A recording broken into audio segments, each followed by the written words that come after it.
Amici bellini, buon martedì, effettivamente è proprio così, sono un poco spettinato, ma non importa, dove lo devo mettere, da questa parte? Non lo so. Benvenuto Luca Mangili, o Mangili, penso Mangili, non saprei.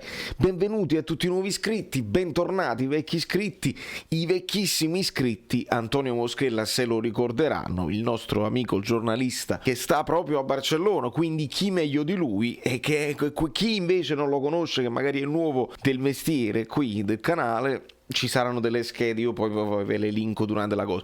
Godetevi questa intervista, che poi alla fine dobbiamo parlare di Mario Rui, proprio perché anche si parla di mercato, di questo infortunio non è chiaro così, del fatto di Lozano. Cominciamo! È un martedì pazzesco. Rumori incredibili, rumori. Amici bellini, è un onore e un piacere riportarvi sul canale Antonio Moschella, giornalista che sta a Barcellona, quindi giornalista italiano napoletano che sta a Barcellona e che vive e lavora là. Qualcuno della vecchia guardia se lo ricorderà, ma ci sono molti amici bellini nuovi, Antonio, perché il canale sta crescendo. Bentornato. È ormai quasi 12.000, o sbaglio, no? Più o Proprio meno, eh. Grazie dell'invito e dirti la verità, non me l'aspettavo proprio oggi perché tra una cosa e l'altra mille cose, quindi ho detto vabbè, prima o poi ci sentiamo. Poi ho sì. detto alla fine siamo riusciti a fare questa cosa al volo, mi fa piacere di parlarne. Proprio ora ho parlato a Cadena Ser, una radio spagnola, che mi hanno chiamato per chiedermi del Napoli, quindi adesso cominciamo con te. Certo, perché è stata proprio l'urna che ha accelerato i tempi e quindi ci ritroviamo. Agli amici bellini lascio anche qui come scheda, per chi si volesse divertire, noi facemmo un'intervista pre-Barcellona anche quando era agosto, non mi ricordo. Agosto 2020. Sì. Esattamente, e se guardate, perché poi si parlava anche di Osimhen, vi consiglio veramente di capire, perché poi dopo parleremo anche di mercato con Antonio che ci può dire delle cose. Antonio, prima di andare direttamente al Barcellona, perché ovviamente ne sai e ne ascolti e ne vedi e ne capisci, il momento del Napoli che vedi tu anche un pochino dall'esterno, molto bene all'inizio, eccessivamente bene, molto male adesso, c'è un equilibrio in mezzo. Qual è il Napoli vero? Il Napoli vero è un Napoli che può arrivare tranquillamente tra le prime quattro, che con la formazione titolare e senza l'accanimento della sorta, perché chiamiamola sorta, può anche lottare per lo scudetto. Perché la formazione titolare in sé può dare fastidio a chiunque a alti livelli. Con l'Inter è vero che hai sofferto, la stavi riacciuffando, però alla fine, quindi denota forse un po' ancora una mancanza di equilibrio, di compattezza, che l'Inter comunque è più forte, più solida anche nel lungo periodo e ha l'esperienza dello scudetto dell'anno scorso e sta giocando molto meglio che l'anno scorso. È vero. Il Napoli vero secondo me è una squadra che può tranquillamente arrivare seconda, tranquillamente, che potrebbe puntare allo scudetto. Il problema è che ce la siamo tirata la Coppa d'Africa, l'abbiamo anticipata di un mese e poi purtroppo ieri poi non so, è uscita domani, Sì, vabbè, con martedì, l'Empoli sfortuna perché veramente quel pinball impressionante, non ne parliamo più, però è anche vero che per me l'insostituibile in assoluto è Koulibaly, perché comunque tu ti rendi conto che da quando è uscito lui, nonostante Juan Jesus non abbia fatto male vero? e Rachmani stia giocando bene, ti manca proprio la copertura globale proprio della linea e anche ovviamente il comandante della linea. Bravo, questo è il concetto della leadership che secondo me nella partita contro l'Empoli è anche mancato, perché proprio, sai, un pochino di apprensione, ci sta sfuggendo la partita di mano, non hai Spalletti, non hai Koulibaly. Esatto, quindi ti dico, il Napoli vero veramente è una squadra che può fare tutto il contrario di tutto. Poi abbiamo notato tutti quanti, pure tu hai detto, dalla Salernitana in poi è sceso. Poi per me contro l'Empoli, poi se poi chiudiamo, ma contro l'Empoli per me è fondamentale dopo 10 minuti il giocatore più in forma che hai, Zielinski, che stava così, che con l'Eister per me ha fatto una partita alla cacà dei bei tempi, tutto campo, è uscito. Allora tu automaticamente hai perso il tuo giocatore più reattivo, più, si dice in Spagna, desequilibrante, quello che ti fa lo squilibrio, quello che ti spezza. Che cosa vuoi fare? Con tutto questo accanimento, e che cosa vuoi fare? È vero, perché l'avevo proprio sottolineata questa cosa, avendola riguardata poi a freddissimo, quindi al risultato acquisito. La coppia Demme-Zielinski era abbastanza equilibrata perché Demme copriva un po' di più e Zielinski poteva fare la doppia fase. Con Elmas arretrato, poi quando entra in Ghissà c'è stata un po' di anarchia. Esatto, purtroppo Elmas secondo me sta crescendo però non ha né lo strappo di Zelinski, ce l'ha quasi forse, però non ha proprio quindi la condizione proprio di gioco a 360 gradi per girarsi e comprendere che c'ha Zelinski invece. È ragazzino, è proprio lì Sì, proprio sì. chiamo in causa anche l'età, perché la differenza sta, Sì, sta assolutamente, lì. assolutamente. Antonio, l'urna è stata quella che è stata. A proposito, mi dicono che invece in Champions l'hanno fatto 2 volte. Che cacchio è successo? Guarda, io l'ho visto in diretta, ovviamente, e ho visto quando hanno estratto, quando c'è il Villarreal, e qui li mettevano tutte le palline, tranne il Real Madrid che era già uscito e comunque era spagnolo. Ho detto, ma questi non tolgono il Manchester United, ma io che non ho il software. E allora ho detto, ma non lo tolgono, te lo giuro, l'ho visto a quello, al tedesco, non mi ricordo il nome, che prendeva tutte le palline, le metteva nell'urna, e era Xavi che girava, mentre lo vedevo, ho detto, questo pesca lo United, e ha pescato lo United. Che poi giustamente il Real Madrid ha protestato, perché mai come stavolta hanno ragione, perché erano già stati loro sorteggiati, quindi il sorteggio per loro era pulito. Giusto, giusto. E hanno preso prima hanno preso il Benfica, e poi no, non mi ricordo chi avevano preso, ma una più scarsa. E poi hanno preso il PSG. Quindi, vabbè, lasciamo stare. Sì, sì, sì. Poi dopo quello del Napoli ho sentito il radio perché andavo a pranzo con un amico. E ho sentito il radio e sono stato contento perché ovviamente vivo qui. Avevo detto Barcellona, Siviglia, Porto, me la vado a vedere sicuro perché a livello geografico ovviamente è favorevole e ho contatti per prendere i biglietti. Perché Perfetto. voglio andare da tifoso, non ho intenzione di andare a lavorare né niente. Va benissimo. Io ho visto un video dove, non so se tifosi inviati del Barcellona, il pianto preventivo, adesso pigliamo un italiano, eccetera, eccetera. È proprio il Napoli, il pianto generale. E mi ricordo La chat. nel video l'anno scorso pure il Barcellona fece un pianto generale, dicevano addirittura che eravamo noi i favoriti. Come sta il Barcellona di adesso? Quest'anno, momento storico, il Napoli ce la può fare. Il Napoli è anche superiore al Barcellona ai massimi termini di tutte e due le squadre. Il Napoli è molto più forte adesso, per come gioca, per la freschezza dei giocatori, per il progetto che ha, per la squadra ormai comunque molto più compatta. Al Barça manca il più forte di tutti, ovviamente, che è Messi.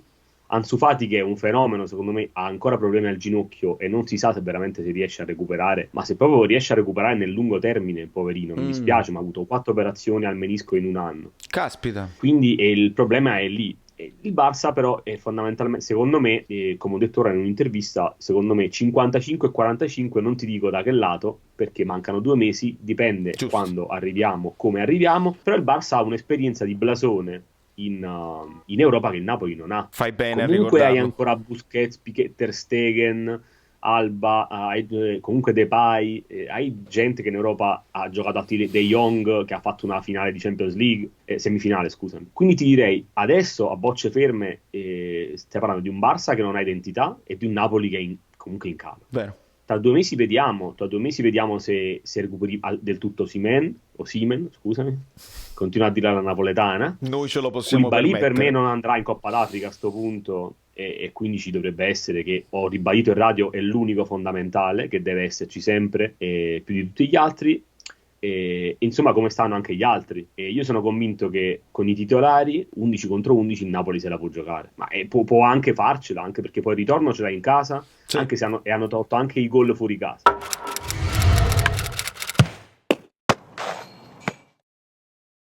Quindi paradossalmente il fatto del gol fuori casa tolto al Maradona, al ritorno è meglio per noi, Giusto. perché non ti arriva la suppostina alla fine del 2-2 che...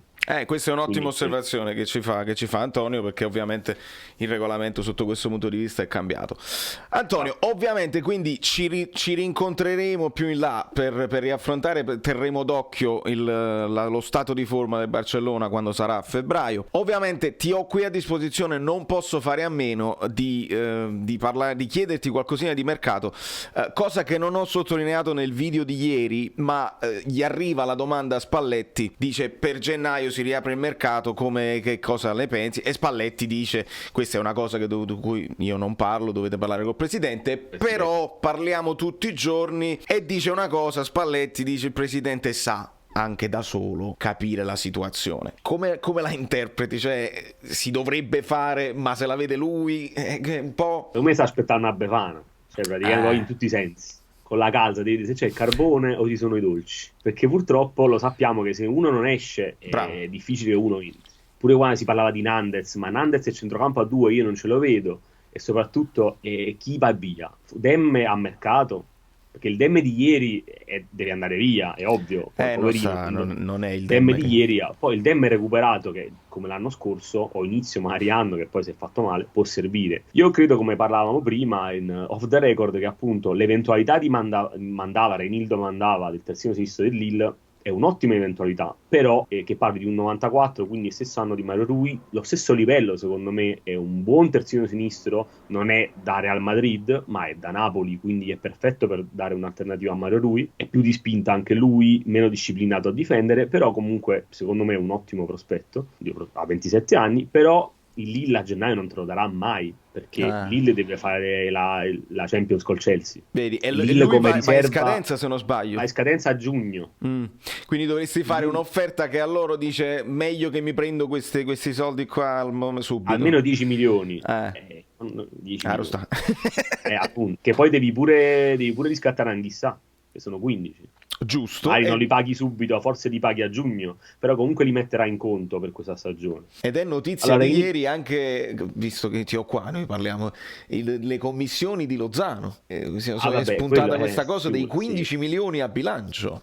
Pure secondo me pure Osimhen sarà un acquisto che verrà, capito, sgravato più avanti, eccetera, eccetera. Però ti dico, il fatto di Reinildo sarebbe buono, però io non lo vedo proprio a gennaio perché proprio per il fatto che il Lille si sta giocando col Chelsea la semifinale, gli ottavi di finale di Champions, non lo farà andare via ovviamente, e come riserva a Bradaric che è un terzino abbastanza mediocre, non può togliere un titolare. Poi ti dico la verità, di nomi che in questo momento possono venire non ne ho, e sinceramente neanche li vedo. Io il Napoli, se recupera tutti, ce la può fare. Io ero contentissimo, ne parlammo pure tra di noi, che è rimasto Petagna, che ha fatto un partitone giovedì con l'Leicester pure lui. Cioè, senza Petagna tu in questo momento chi mettevi in punta? Elmas un'altra volta come l'anno scorso, ce lo ritroviamo in tutte le zone del centrocampo, come Di Lorenzo, non solo centrocampo, anche Di Lorenzo ce lo siamo ritrovati centrocampista centrale. E infatti a Di Lorenzo io quell'erroraccio con l'Leicester glielo perdono, perché poverino, cioè, quante ne ha fatte, non è stato sostituito, niente turnover, ha giocato le ultime 4 partite d'Europa League diffidato. Vero. Situazione che adesso a Mario Rui siamo arrivati finalmente al Milan. Esatto. Ma pure a Mario Rui che cosa gli vuoi dire? No, vabbè, infatti... capito? Quindi con tutto dobbiamo recuperare tutti i nostri effettivi, sperare che, secondo me, Koulibaly in Coppa d'Africa non va, credo che Osimhen vada, così come Anghissà, sperare che tornino bene. E poi insomma per me devi arrivare a marzo che stai in questa situazione qua di poi classifica dici? Esatto, sì. Poi col Barça te la giochi, te la puoi giocare tranquillamente col Barça, anzi il Napoli è più una squadra europea secondo me che una squadra da campionato, e anche per come gioca, per come interpreta. Quindi poi la cosa buona, Fabiano non viene convocato in nazionale, quindi ce l'abbiamo fresco. Discorso Fabian, interessante, ho visto è stato uno dei primi, almeno che mi è uscito su Instagram, a postare la storia Barcellona-Napoli. Sappiamo quanto ci terrà a fare bella figura Fabian in quella partita. Ma anche perché ti dico, io questo te lo posso dire con sicurezza, se non fosse che il Barça non ha una lira, non manca un euro, una lira, Fabian è tranquillamente è mirino Barcellona. Io credo tra lui, Ancelotti, Xavi e Guardiola al City sono tranquillamente tra i allenatori papabili, insomma, da prendere in considerazione. Che lo stanno osservando, e noi abbiamo il pericolo perché anche lui poi andrà in scadenza l'anno prossimo. Sì, esatto, quindi vabbè, è chiaro che sarà difficile, insomma, rinnovare, eccetera, eccetera, però si dovrà vedere adesso con calma, però lui sicuramente è uno di quelli che sarà... uomini di mercato di futuro. Sicuramente. Antonio, io ti ringrazio tantissimo per la tua disponibilità. Grazie a te. Ci aggiorniamo presto. Amici bellini, Antonio Moschella. A tutti. Ciao ragazzi. Ciao. E insomma, amici bellini, avete visto Antonio, ovviamente vi chiedo 50.000 like per Antonio, veramente un grandissimo professionista tra le altre cose, e quindi se poi vi siete andati a vedere il video dell'anno scorso vi renderete conto che anche la sua descrizione di Osimhen fu puntuale e precisa, quando nessuno lo conosceva e ognuno lo paragonava, è uguale a Drogba, è uguale a quell'altro, non proprio, e quindi adesso lo conosciamo bene, di conseguenza possiamo fidarci anche quando ci parla di Reinildo, che possiamo chiamare Mandava o Mandava, alla fine un altro africano, quindi non saprei nemmeno se hai capito, tesserato Mozambico, quindi ok, campionato francese va benissimo, però ti prendi un altro africano e te lo prendi a gennaio che ti parte subito con la Coppa d'Africa, cioè capite quando poi, al di là del fatto che loro magari non se ne vogliono privare e che dovresti fare un'offerta, magari te lo stai prendendo per l'anno prossimo, ecco, magari potrebbe essere una cosa per l'anno prossimo, ma non sicuramente per gennaio, almeno risulta difficile come operazione, o forse anche idiotica, calcisticamente parlando idiotica, perché ti prendi un giocatore che già se ti riparte per la Coppa d'Africa, non credo abbia senso. Poi il calcio, lo sapete, è pieno di misteri eccetera eccetera. Come sono misteriosi questi 15 milioni che vanno a bilancio sul discorso di Lozano, Raiola, chi lo definisce un genio, chi lo definisce uno squalo, chi insomma alla fine lui fa le cose per se stesso e sicuramente si è arricchito. Però sulla questione Lozano, ovviamente, io quando dico, lo diceva anche Guido, i procuratori che dovrebbero dare una mano ai propri assistiti, farli salire di livello, no? E assistere. Uno di livello non avrebbe fatto fare quelle dichiarazioni a Lozano, e adesso non dico che stai pagando quelle dichiarazioni, ma il tifoso lo guarda anche con uno sguardo diverso e dice: ma che stai facendo? Ma non sei nemmeno la fotocopia di quello dell'anno scorso, con tutte le attenuanti. E allora, se vuoi giocare contro il Barcellona, per il Barcellona o squadre più così, contro il Barcellona ci devi dimostrare, come ci vorrà dimostrare Fabian e come ci vorranno dimostrare tutti. Per quanto riguarda Mario Rui, notizie dal suo procuratore, quindi tutto collegato, quindi ecco perché devono arrivare i like, perché io riesco a collegare tutto. Il suo procuratore ci fa sapere di questo affaticamento muscolare, non sappiamo l'entità, anche perché ieri il Napoli era a riposo, quindi non c'è un report dell'allenamento. Lo sapremo a breve, ovviamente. Voi me lo potete far sapere nei commenti, perché se poi Mario Rui non recupera e dobbiamo, che facciamo? Spostiamo Di Lorenzo a destra, a sinistra, e Marquinhos a destra, così, o spostiamo Juan Jesus a sinistra e dobbiamo vedere Manolas come sta con Rachmani? Siamo decimati come al solito. Mentre il Milan recupera Giroud, non dovrebbero recuperare Leao. E insomma, sono due squadre che qualche defezione ce l'hanno.